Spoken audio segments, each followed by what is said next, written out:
Welcome back to another episode of kinser'skeep. This week we're going on an adventure with the Old Fashioned. Let me get one of those old fashioned cocktails. Sorry, I was feeling that one. Well, before you feel it too much, let's start with some history. The Old Fashioned. So many great memories. Many consider this cocktail to be the original core foundation cocktail, also referred to as a cocktail being made the old-fashioned way. Jerry Thomas made a version of the Old Fashioned, but with gin, called the Old Fashioned Holland Gin Cocktail. But there was no mention of whiskey. So how did we get there? Legend has it that in 1818, James E. Pepper created the Old Fashioned we know today in Louisville, Kentucky, before bringing it to the Waldorf Astoria Hotel Bar in the Big Apple. And old fashions have been enjoyed ever since. I mean, it really is hard to beat bitters, sugar, and spirit, which is also why it makes such a great foundation to build new cocktails from. Now, the classic old fashioned is made by muddling a lump of sugar with bitters and just a little bit of soda water and adding bourbon. But we're not going to make it that way. I've heard a lot of opinions on the right way to make an old fashioned, saying that if you use simple syrup and you don't muddle the sugar with the soda water, that it isn't real. But that just sounds like a roundabout way to make simple syrup. So that's the way we're going to make it. But we're still going to keep the bitters, we're going to keep the bourbon, and we're going to swap a lemon peel for an orange peel. And we're not going to forget the Luxardo Maraschino cherry. Let's make it. It's not unusual to crave an old-fashioned. It's not unusual to have more than just the one. So when you see me sipping on my old-fashioned, it's not unusual to see me smile. I love old fashions, and for good reason. Well, one being, they're just so great at enhancing your solo time when you shut the world out and just take a moment for yourself. But it's also great at bringing people together. So let's do that. And we're not going to overcomplicate this cocktail. There's no need to. We don't even need a mixing glass. All we need is to build this cocktail right in the glass. Let's start with no bitter way than to add 3 dashes of our Angostura bitters right in the glass. Then we're going to add 2 dashes of orange bitters. Now, before we move on, everybody has a preference with bitters. That's totally fine.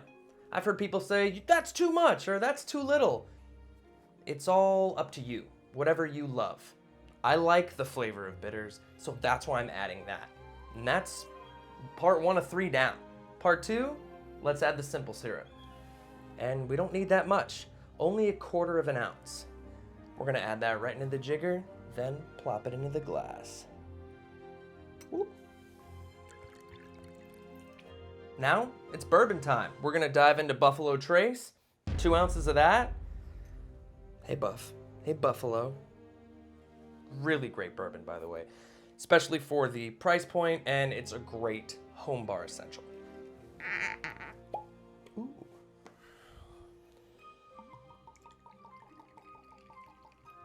Beautiful. I love that color, the smell of the bourbon mixing with the bitters. Now, what's next? A nice big cube of ice. And if you don't have a big rock, that's okay. Use whatever ice you have. I prefer a big rock so that this old fashioned doesn't become too diluted. So let's grab it.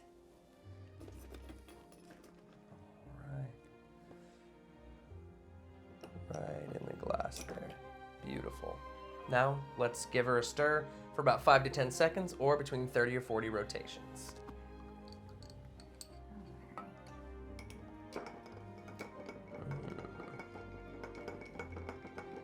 Now all there's left to do is the garnishing.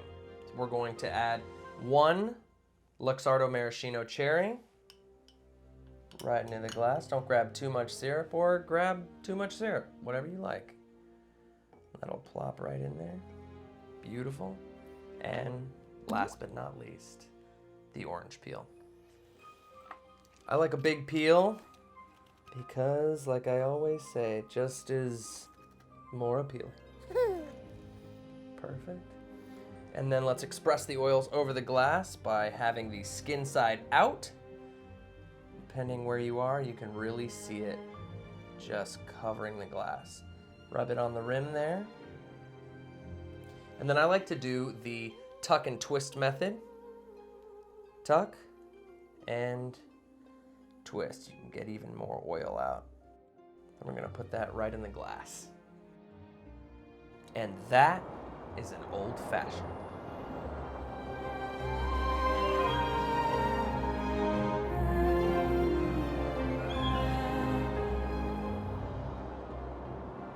We're actually going to take this cocktail on an adventure. So, cheers. I've already multiplied that cocktail by 5 and placed it in my high camp adventure flask. With 1 tumbler on each side and a 24-hour regulated temperature window, this will be perfect for the wilderness. So, honey, you ready? Oh, there you are. Let's go.